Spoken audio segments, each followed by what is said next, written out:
The most recent arc of Andor told us the story of how Cassian met K2SO, or at least a new version of that story, because a one-shot comic from 2017 told the story first, and it is completely different. The canon junkie side of me has some thoughts and feelings about this, but I didn't want to put them all in my actual review because I view this as a completely separate issue.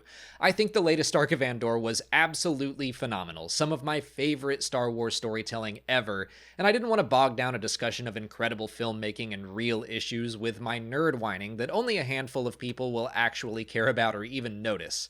In the comic, Cassian is on a mission with some other rebels to the planet Wakeko to steal some Imperial security protocols. They're caught by a KX droid, and after a short fight, they're able to shut it down and start reprogramming it. It takes a few attempts, and after a harrowing escape, Cassian and the droid make it off the planet and head back to the Alliance. Of course, in Andor, K2 is one of several KX droids sent into the Gorman Plaza to take part in the massacre. One droid chases Cassian but is shut down thanks to Sam. Cassian escapes the planet and brings the droid's remains with him.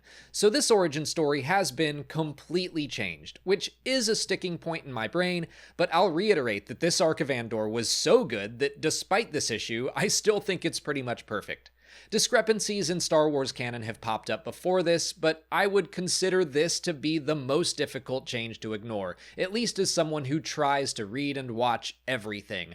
Most of the time, when a change happens, if we take a step back and describe both versions of events, the broad strokes will still line up.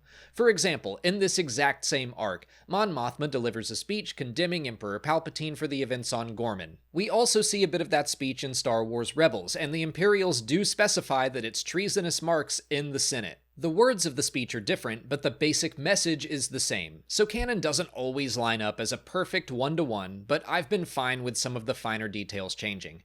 The publishing side of Star Wars has always meant a lot to me. That's what I grew up on in the 90s, while I didn't even know the prequels would be a thing. That's how I kept my love of Star Wars alive. But back then, there was an understanding that there were different tiers of canon. I didn't really figure that out until Attack of the Clones came along and completely changed Boba Fett's story from Tales of the Bounty Hunters. I was confused and disappointed, but ultimately came to accept that the books weren't really part of George Lucas's personal canon. Sometimes they would be referenced, and sometimes they would be overridden. Basically, they were canon until they weren't. In 2014, the canon was reset, Star Wars Legends became a thing, and while that also annoyed me for a time, I understood why it was happening. And I have to admit, I was excited at the prospect that all the books and comics and video games and shows and movies, they were all going to be part of the same ongoing story. I think I knew it would never be perfect, and it wasn't, but like I said earlier, if you took a step back, the broad strokes of events seemed to line up. I remember some reference books were overridden by story content, but to me reference books have always been there to fill in gaps where there were no stories. I didn't mind that, but I know for some fans that was the day those tiers of canon came back. Well, as someone who has really wanted to hold on to every piece of canon being honored in every other story, it does sadden me to say that I think we've reached the end of that era. Honestly, I thought I was fully prepared for K2's origin story to be changed in the show. I assumed it was going to happen. I truly don't think Tony Gilroy should have been required to stick to what happened in a one-shot comic that was written 8 years ago, back when Lucasfilm probably thought they would never touch Cassian and K2 ever again, much less in such a prominent way.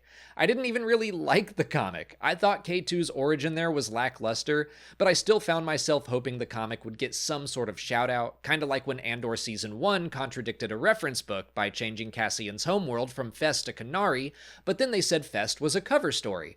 I thought that was such a creative and fun way to give a nod to the uber nerds who read reference books. And I really think that's what it comes down to. Mega nerds like me love the publishing side of Star Wars and don't want to see it swept aside.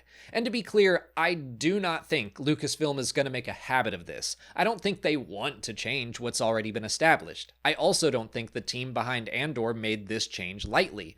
The one-shot comic would not have fit into this series, and if they chose to skip telling the story of how Cassian met K2, most everyone watching the show would have been confused and upset, because most Star Wars fans did not read that comic and wouldn't even notice something was changed. I think this move in Andor was probably the best creative choice to make given the situation, but I still find myself mourning that initial intent that every Star Wars story, no matter how big or small, was going to fit into one package. That said, I do want to close this video out and say that I think the Star Wars canon has a far better track record of honoring the publishing side of Star Wars rather than ignoring it. The High Republic as a concept has been brought into video games and live-action shows and more. Cobb Vanth is still one of my favorite Star Wars characters just because of what he represents as a minor publishing character that made the jump to live action. Tales of the Underworld just adapted a scene from Dark Disciple. While this K2 comic thing bums me out, I can think of way more examples of publishing connections or appearances that made me very happy. It is what it is. I'm gonna go through the acceptance process and move on with my life. I'm sure something exactly like this will happen again, but I'm not gonna whine about it every time. But as a Star Wars channel that works hard to celebrate all of Star Wars storytelling, I wanted to share my thoughts on this whole situation. And I'll say that I saw a fun piece of headcanon on Reddit from user Omni that's very much in the spirit of the Fest Kenari retcon. Draven says they aren't going to log any of Cassian's mission into the record. If the Rebellion needs a new origin story for how they got this K2 droid, the mission to Wakeko can be that cover story. That's not a true answer or fix or anything, but it actually does make me feel better having that as some personal headcanon.